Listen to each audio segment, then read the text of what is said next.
cooking a stew for you to eat before battle. Gather at my cabin east of the forest. We will win the battle of July 4th.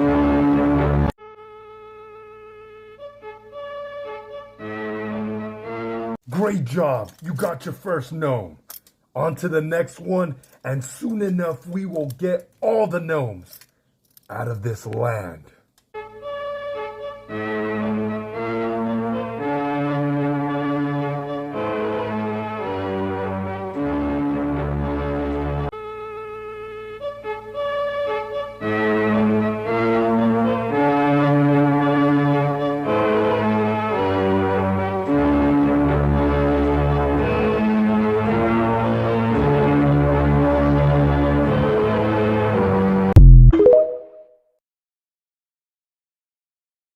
This has to be one of the most craziest TikTok trends of all time. Basically, this trend is people dressing up as gnomes, and there's a huge war going on, gnomes versus knights.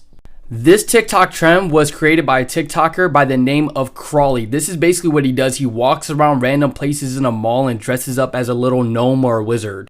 It's gone so viral to the point that literally people are posting them working out in a knight costume, saying training to catch those little guys. In my opinion, this trend is absolutely hilarious, and it's showing how people are so creative nowadays. Like, look at this. I don't know why it's so random. I woke up and saw this just going viral. Now, I want to know what you guys think about this in the comments down below. Are you guys team gnome or are you guys team knight? In my opinion, I'm gonna rock with the gnomes, man. They seem, it's a vibe. It's a vibe. Let me know what you guys think about this down in the comments below. This is absolutely hilarious. I'm interested to see what team you guys are on down in the comments below. The great Gnome Council gathered under the ancient oak tree, their faces etched with concern and determination. The wise elder gnome spoke solemnly. The time has come to defend our lands against the approaching army of knights. The gnome blacksmiths worked tirelessly in their forges, crafting exquisite armor and weaponry for their fellow gnomes. Meanwhile, the gnome scouts ventured out beyond the borders, gathering crucial information about the knights' movements and strategies. With unity and steadfast determination, the gnome archers practiced tirelessly to perfect their aim, ready to strike from hidden vantage points. As the sun began to set on the eve of the battle, the gnome healers prepared their potions and salves, ready to tend to the wounded with care and expertise.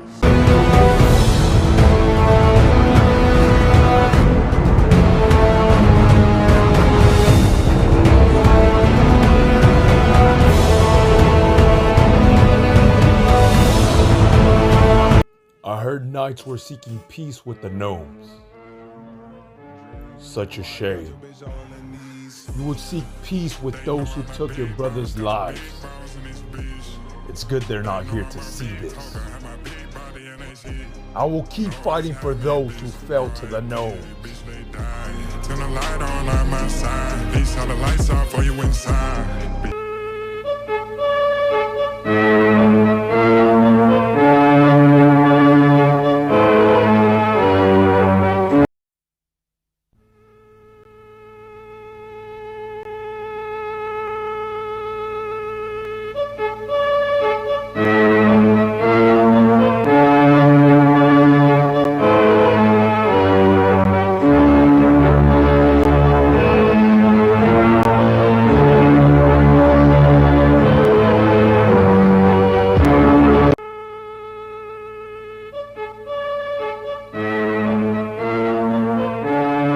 Knights, he dropped his pink wand. I was able to find where King Crawly was hiding. I unleashed the knight army upon him and he ran, dropping his pink wand. I know it sounds strange, but this wand could be the key to our next victory. It's powerful and could help us in ways we yet can't imagine. We have to stay vigilant and ready for whatever comes next. Together, we will continue to protect our kingdom and defeat any evil gnomes that threatens our people. Stay strong, stay united, and let's keep fighting for our future. For honor, for glory, for the kingdom. Let this be a warning to all gnomes. We are here, the knights, and we will prevail.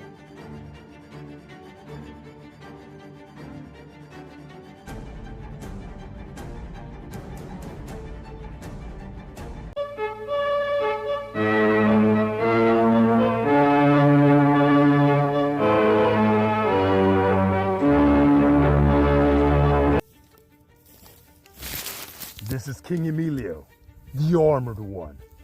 An announcement to all the wizards, all the gnomes. Leave this land. This land is no longer yours. We are at war.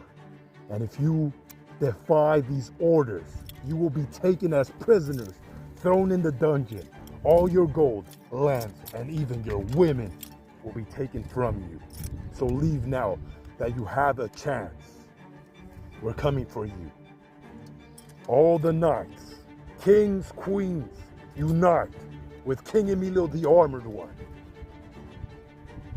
We're going to war.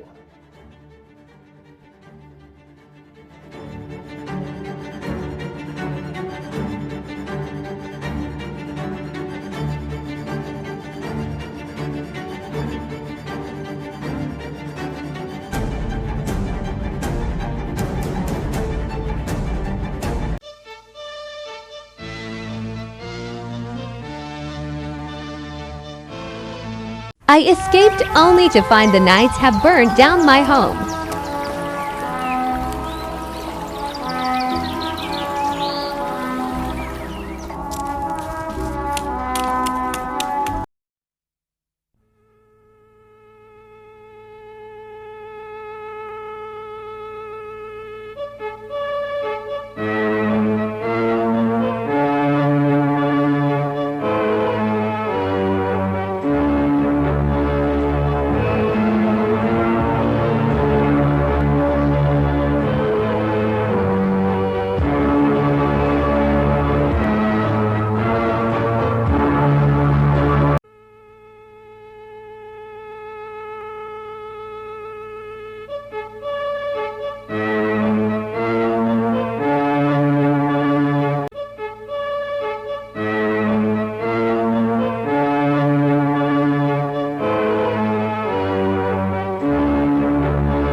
So the gnomes, they've sided with the wyverns, right? And they're against the knights, but the wizards are on the fence. They haven't officially sided with either way, according to my things. I've heard a lot of the knights saying the wizards are on their side, but also I've seen wizards saying they're not decided, right? I did see someone talk about a golem joining the knight side, but only once, and it was a really niche video, so I can't confirm that. That might just be slander, and who knows? A golem seems kind of gnome-like, but being with a knight, I guess it is armored, so that could be a thing. Crawly, of course, is the fearless leader, and I keep seeing stitches in videos of knights saying they captured Crawly. That's ridiculous. You can't just kidnap the king right away. There's a whole army of protecting people in it, but you can see the Crawly's not kidnapped, so that's ridiculous. I have seen some new gnomes kidnapped in the forest, though, and pulled. I've seen some people saying gnomes are fighting back against the knights. I don't know if I really believe that. I mean, really, gnomes, I have seen traps from the knights, though, so if you are a gnome in the woods with your walking stick, I have seen that with cherries and things. They don't seem very well set up, though. However, they exist, and they're after people. I've seen a lot of gnomes that are collaborating. I haven't seen many knights that are trying to team up with people, so really, the gnome side seems more friendly, but only towards gnomes and wyverns, of course. There are deaths. Well, I don't know what the casualty rate is. I know that the knights have been setting traps for the gnomes, and originally it just... That's horrible. It is horrible. You can't I know. set traps for them. I know, the knights are terrible people. But they've been... Are you on the wizards? No, I'm on the gnome side, have been since day one. But it's terrible. The gnomes have been... They're being obliterated. They only have their hats. I know, they're just trying to be silly, goofy people.